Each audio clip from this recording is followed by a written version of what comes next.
Simple lang, attorney. Meron akong alam na impormasyon na makakasira sa kaso ng kliyente mo.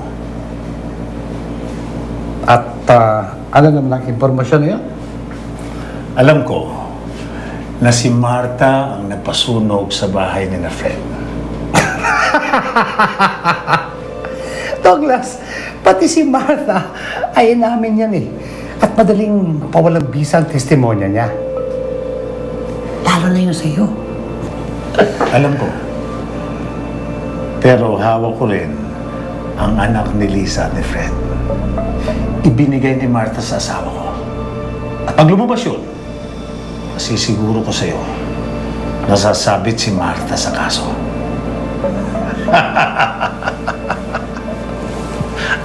Magkano kailangan mo? 1 milyon sa ngayon. Ano? Sino ba nagdadala ng 1 milyon sa bulsa niya? Problema mo na yan. May dala akong 50,000 dito. Pwede ba yung balanse i-check ko na lang? Okay. Dali naman akong kausap eh. Pero, Tony, siguruhin mo lang na hindi tatalbog ang cheque mo. Tsaka, ilagay mo pay to cash at hindi cross-check, ha?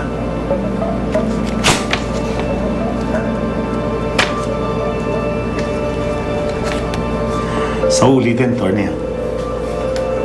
Hayop ka, Douglas!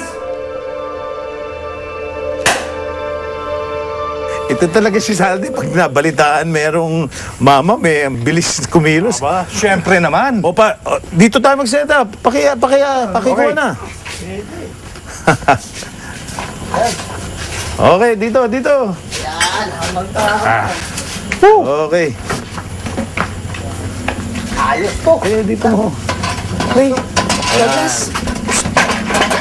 Saan ka kumuha ng perang pinabili mo niya? Ha? Carlota, wala ka ng pakialam dyan. Oh, ba't palipas mo ng bata? Eh, baka mahabugan yan eh. Kasakit pa. Kailan ka naman nagkaroon ng malasakit dito sa bata? Wala naman ako malasakit dyan eh. Eh, inaalagaan ko lang yung investment ko. Wala ko namang alam tungkol dun eh. Tatanga-tanga ka eh. Oh, alam na alam mo yung paborito ko. Ano ginagawa mo? Pasok mo na yan. Eh, baka magngangawa pa dito eh. Hindi ako makapagbigay. Oo na. Sige na!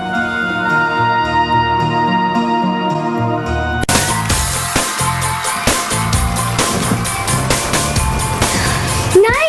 Tingnan niyo po! Oh, kayang-kaya ko po yan! Tingnan niyo! Oh. Galing-galing talaga magsayaw ng anak ko. Oo, nakikembot mo pa. Ayan! Nay! Ang ganda-ganda po talaga ni Lisa! Ang galing-galing niya pa sumayaw! Idol na idol ko po talaga siya! Paglaki ko, gusto ko po maging katulad niya!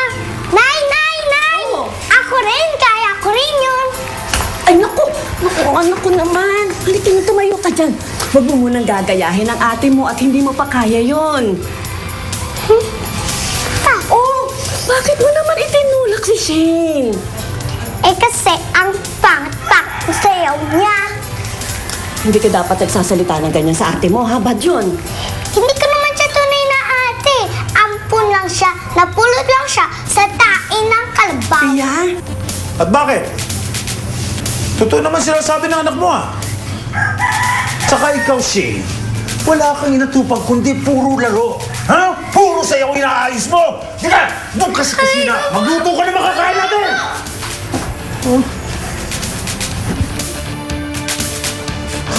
Anak, halika. Halika na. Alam mo, Pia, huwag mong papansinin yung ampun na yon. Ha?